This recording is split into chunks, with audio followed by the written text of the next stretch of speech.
दोस्तों इंडिया के अंदर इंटरकास्ट मैरिज या इवन लव मैरिज करने के लिए कपल्स को बहुत ज्यादा स्ट्रगल करना पड़ता है अपने पेरेंट्स को मनवाने के लिए, उन्हें बिलीव करवाने के लिए कि जो उनकी चॉइस है वो सही है उनके लिए या उनकी लाइफ उस पार्टनर के साथ अच्छे से गुजरेगी। और पेरेंट्स ये बिल्कुल नहीं समझ पाते। तो ये वीडियो है कि कैसे आप अपने पेरेंट्स को मनवाए अगर आपने कोई पार्टनर चूज किया है और वो खुशी खुशी आप दोनों की शादी कैसे करवा दे। दोस्तों मेरा नाम है गुरप्रीत सिंह महक लाइफ को। चलिए इस वीडियो को शुरू करते हैं। तो दोस्तों इस वीडियो में मैं आपको घर से भागने के लिए नहीं कह रहा हूं, पर ऐसी कुछ स्ट्रैटेजीज आप यूज कर सकते हो जो आपकी ये जर्नी है, मैरिज की जर्नी को है और ये डिसीजन को थोड़ा सा बेहतर बना सकती है। सोल्यूशन पे जाने से पहले ये जानते हैं कि पेरेंट्स इतने अगेंस्ट क्यों होते हैं लव मैरिज के और वो अरेंज मैरिज को ही क्यों प्रेफर करते हैं। पहला रीजन है उनका अरेंज मैरिज प्रेफर करने का, क्योंकि उन्हें लगता है कि ये उनके ट्रेडिशंस को आगे लेके जाने में हेल्प करेगा, जो फैमिली के ट्रेडिशंस है। क्योंकि सेम कास्ट की ब्राइड या ग्रूम रहेंगे तो ईजी रहेगा ट्रेडिशंस को आगे लेके जाने के लिए, उनकी परंपराओं को आगे लेके जाने के लिए। तो इसलिए वो प्रेफर करते हैं कि वो आपके लिए कोई मैच ढूंढे। सेकेंड रीजन है कि क्यों वो चाहते हैं कि आप लव मैरिज ना करते हो अरेंज मैरिज करो, क्योंकि उन्हें लगता है कि आपकी जो पार्टनर की चॉइस है वो सही नहीं है या आप सही से डिसीजन बनाने के काबिल नहीं हो, या आप जो पार्टनर चूज करोगे शायद वो आपके लिए सही नहीं होगा। और वो आपसे इतना ज्यादा प्यार करते हैं, इतना ज्यादा आपसे लगाव है कि आपके साथ कुछ गलत होते वो नहीं देख सकते हैं। इसलिए आपकी चॉइस के ऊपर इतना ज्यादा क्वेश्चन मार्क उठता है कि क्या गलत चॉइस तो नहीं कर ली है, और लाइफ टाइम तक उस पर्सन के साथ रहना है। इसलिए बहुत ज्यादा आपकी सेफ्टी को ध्यान में रखते हुए वो चाहते हैं कि जो ट्राइड एंड टेस्टेड मेथड है ट्रेडिशनल मैरिज का वही अपनाया जाए। तीसरा रीजन है कि वो ट्रेडिशनल मैरिज को ही सही मानते हैं, लव मैरिज को नहीं, क्योंकि सोसाइटी का बहुत ज्यादा प्रेशर होता है। फ्रेंड्स है, रिलेटिव्स है, आपके आसपास रिश्तेदार है, वो उनका जीना हराम कर देंगे। वो बोलेंगे कि कैसे तुमने अलाउ कर दिया अपने बेटे को, अपनी बेटी को ये शादी करने के लिए, ये पार्टनर चूज करने के लिए। तो ये जो सारा प्रेशर है सोसाइटी की तरफ से, या सोसाइटी उन्हें डिसोन करेगी या उनसे बातचीत बंद कर देंगे रिश्तेदार, ये सारी चीजें भी उन्हें बहुत ज्यादा अंदर से फियरफुल बना रही होती है ये स्टेप को रजामंदी देने के लिए। चौथा रीजन है कि कुछ केसेस में आज भी इंडिया में कास्ट सिस्टम चलता है और कोई पेरेंट्स ये समझते हैं कि वो ऊंची कास्ट के है, ऊंची जात के है, और जो बेटी है, जो बहू है या जो उनका दामाद है वो ऊंची कास्ट का होना चाहिए। जो बहुत अनफॉर्चुनेट है कि कास्ट सिस्टम तो कभी का खत्म हो चुका है, पर फिर भी आज हाउस होल्ड्स में वो कास्ट सिस्टम बना आ रहा है और कास्ट सिस्टम के चलते भी पेरेंट्स मना कर देते हैं एक लव मैरिज को।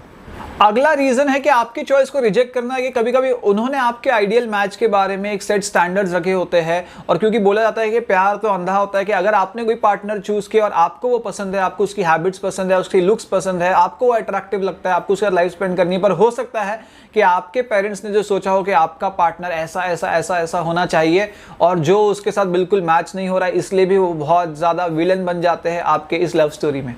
और last but not the least reason है आपके पेरेंट्स का लव मैरिज को अपोज करने का, क्योंकि लव मैरिज को इतना ज्यादा बुरा नाम मिला है कि जहां भी लव मैरिजेस हुई है वो ज्यादा नहीं टिकी है, लास्ट में डाइवोर्स हुआ है, वहां पे फैमिलीज बर्बाद हुई है, या जो कपल से अलग हुए हैं या उनके चाइल्ड को सफर करना पड़ा है। इसलिए इस तरह का प्री कंसीव नोशंस के सारी लव मैरिजेस एंड होगी किसी डिजास्टर में, ये भी उन्हें कंपेल करता है इस डिसीजन से दूर रहने के लिए। तो पहली टिप मैं आपसे शेयर करूंगा कि बिल्कुल भी रिबेल मत करिए, अपने पेरेंट्स के अगेंस्ट मत हो जाइए, या बिल्कुल इस तरह का स्टेप मत लीजिए कि मैं घर से भाग जाऊंगा या इस तरह का मैं अपने आप को कुछ कर लूंगा। इस तरह की थ्रेट से, इस तरह के डिसीजन से अल्टीमेटली आपकी इमेच्योरिटी ही दिखेगी और वो और ज्यादा बिलीव करने लगेंगे कि शायद आपके पार्टनर की चॉइस भी सही नहीं होगी, क्योंकि आप इस तरह के इमेच्योर बातें कर रहे हो या इमेच्योर डिसीजन ले रहे हो। इसलिए आपको बहुत ज्यादा लॉजिकली, रैशनली, पेशेंस के साथ, शांति के साथ ही अपने प्रपोजल को अपने पेरेंट्स के सामने रखना चाहिए। तो पहली एडवाइस आपके लिए कि आपको अपने पेरेंट्स को बिलीव करवाना है कि अब आप छोटे बच्चे नहीं हो, अपने खुद के लाइफ के डिसीजंस ले सकते हो, अच्छे डिसीजंस ले सकते हो।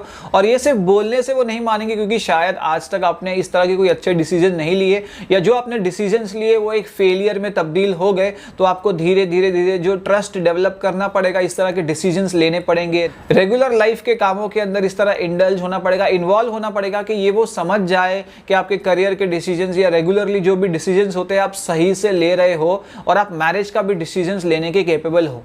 सेकंड एडवाइस है कि ध्यान से बैठकर उनके कंसर्न्स को सुनिए कि उनके क्या कंसर्न्स है इस मैरिज से रिलेटेड। क्या उस पर्सन के लुक्स से रिलेटेड है, क्या उसके करियर से रिलेटेड है, क्या फाइनेंशियल स्टेबिलिटी से रिलेटेड है, क्या कम्युनिटी या समाज से रिलेटेड है। सुनिए, सिर्फ समझिए कि वो किस कंसर्न्स की वजह से आपके रिलेशनशिप को रिजेक्ट कर रहे हैं, और जब आपको पता चलेगा उनका पर्सपेक्टिव, तभी ही आप उनको कन्विंस कर पाएंगे। दूसरी टिप है कि अगर आपके पेरेंट्स सोसाइटल प्रेशर की वजह से मना कर रहे हैं तो ये बात आप जान लीजिए कि जो सोसाइटी है वो 2 दिन 4 दिन 5 दिन 10 दिन बात करेंगे, पर अगर आप रॉन्ग पर्सन के साथ मैरी करते हो और आपके बीच में बहुत ज्यादा अनबन होती है या बहुत ज्यादा डिजास्टर होती है वो मैरिज, या बिल्कुल भी आप दोनों की नहीं बनती है, आप एक दूसरे से अगर कंपैटिबल नहीं होते और इस वजह से अगर आप सैड रहते हो अपनी मैरिज के अंदर या डाइवोर्स सीख करते हो या सेपरेशन सीख करते हो, तो दो चीजें यहां पर होगी कि आपके पेरेंट्स है वो भी गिल्टी फील करेंगे रॉन्ग डिसीजन लेने के लिए। तो पेरेंट्स भी यहां पर समझ जाइए कि अगर आप रॉन्ग पर्सन के साथ आप मैरिज करते हो तो आप भी कोई रिटन फॉर्म में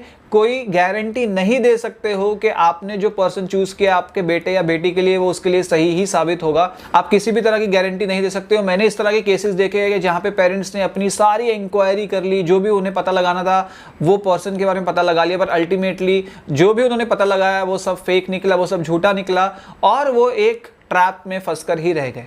और इसी केस में जो रिलेटिव्स है वो भी आपके पेरेंट्स को ही कोसेंगे, वो भी अगर आप एक पेरेंट हो आपको ही कोसेंगे और बोलेंगे कि क्या तुम देखकर अपने बेटे या बेटी की शादी नहीं कर सकते थे, क्यों उनकी मर्जी से नहीं करने दी, क्यों उन्हें गलत पार्टनर के साथ शादी करने दे दी। तो आप कोई भी डिसीजन लो, कोई ना कोई से तो होगा ही, कोई ना कोई कमेंट तो होगी ही सोसाइटी की। सोसाइटी का नाम है कमेंट करते रहना दूसरों के इश्यूज के ऊपर, सही एडवाइस नहीं देना, आपको हर एक चीज के लिए गलत ठहराना, और ये सदियों से चलता आ रहा है। आपको इसे सीरियसली नहीं लेना चाहिए। ये स्टेप लेने से पहले बहुत ज़्यादा ज़रूरी है कि आप दोनों एज अ कपल पूरे 100% श्योर हो कि आपको इसी पर्सन के साथ लाइफ स्पेंड करनी है, irrespective of caste, religion, creed, जो भी हो, फाइनेंशियल स्टेटस। अगर ये सारी चीज़ें आपके लिए बहुत ज़्यादा इंपॉर्टेंट है और मैरिज होने के बाद अगर आप ये सब इश्यूज़ को उठाते हो कि ये जो पर्सन है मेरी कास्ट का नहीं है या उसे ये सब फॉलो करना चाहिए और ये सब क्यों वो फॉलो नहीं कर रहा है या नहीं कर रही है, तो आप बहुत ज़्यादा एक्सपेक्ट कर रहे हो, क्योंकि आपको पहले ही इसके लिए तैयार रहना चाहिए था।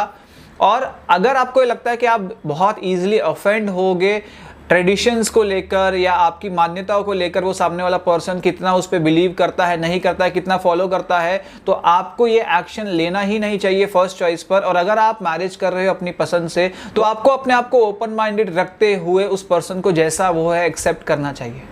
अब अगली टिप है कि आपके जो पेरेंट्स हैं आपकी चॉइस को क्रिटिसाइज कर रहे हैं, उन्हें बिलीव ही नहीं है कि आप कोई सही चॉइस कर भी सकते हो, इसलिए उन्हें बिलीव करवाइए कि आपने क्यों इस लड़की को या इस लड़के को चूज किया है, क्या क्या इस पर्सन के अंदर क्वालिटीज है, क्या क्या गुण है, किस किस चीज में वो अच्छा है, अच्छी है, क्या उसका करियर है, बैकग्राउंड है, हर एक चीज के बारे में logically, rationally, with proof evidence बताइए कि आपकी जो चॉइस है आपने सोच समझ कर ही की है। उन्हें बताइए कि ये सिर्फ कोई अट्रैक्शन बेस्ड सिर्फ लव नहीं है कि सिर्फ आप अट्रैक्ट हो गए हो उस पर्सन से और आपको लग रहा है बस इस पर्सन से शादी करनी है। और अगर आपका भी जो लव है वो सिर्फ अट्रैक्शन बेस है, तो एक वीडियो हमने पहले किया है सही और रॉन्ग रीजंस मैरिज करने के लिए, वो आप जरूर देख लीजिए। तो सिर्फ अट्रैक्ट होना, टेम्पररी उस पर्सन की तरफ ड्राइव हो जाना, हार्मोन्स की वजह से उस पर्सन की तरफ ड्राइव हो जाना, ये आपके लाइफ के लिए सही डिसीजन नहीं होगा, क्योंकि लॉन्ग रन के लिए जो मैरिज है वो सिर्फ अट्रैक्टिवनेस के ऊपर नहीं टिकती और बहुत सारे पैरामीटर्स है जो आपको ध्यान में रखने बहुत जरूरी है। नेक्स्ट टिप है कि आप अपने पेरेंट्स को कोई एग्जाम्पल्स दे सकते हो, जो लाइव एग्जाम्पल्स है आपके कोई फ्रेंड का, रिलेटिव का, कजन का, जिन्होंने भी अपनी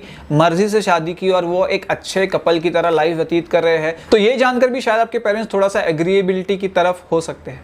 और last but not the least, बिल्कुल भी ड्रामा क्रिएट मत करिए। जैसे मैंने कहा है कि बिल्कुल भी थ्रेटन मत करिए, क्योंकि ये उनके लिए बहुत ज़्यादा हर्टिंग हो सकता है। पेरेंट्स को हर्ट करने के बाद आप भी थोड़ा गिल्टी ही फील करोगे, इसलिए बहुत ज़्यादा स्मूथली इस ट्रांजिशन को लेके जाइए, थोड़ा पेशेंस रखिए। और अगर हो सके आप दोनों के लिए तो आप दोनों इंतजार करिए, देखिए कि कितना आप चीज़ों को डिले कर सकते हो। आप दूसरे जो मैचेस हैं उन्हें रिजेक्ट करते जाइए और सामने वाला पर्सन भी रिजेक्ट करते जाएगा। एक टाइम ऐसा आएगा जब हर एक पर्सन एग्री कर ही जाएगा कि आप दोनों बहुत ज़्यादा सीरियस हो, आप दोनों एक दूसरे के लिए रुके हो, अभी लोग आपको सपोर्ट करने के लिए ज़रूर आएंगे। दोस्तों, मैरिज एक बहुत ज़्यादा इंपॉर्टेंट डिसीजन है और इस डिसीजन को बहुत ज़्यादा सोच समझकर ही लेना चाहिए। इसलिए रिलेशनशिप से रिलेटेड हमारे पास एक कंप्लीट प्लेलिस्ट है, अगर वो प्लेलिस्ट आपने नहीं देखी ज़रूर देख लीजिए। बहुत सारे आपके जो कन्फ्यूजन है रिलेशनशिप से रिलेटेड और क्या सही रिलेशनशिप है, क्या रिलेशनशिप सही नहीं है, वो आपके दूर हो जाएगी।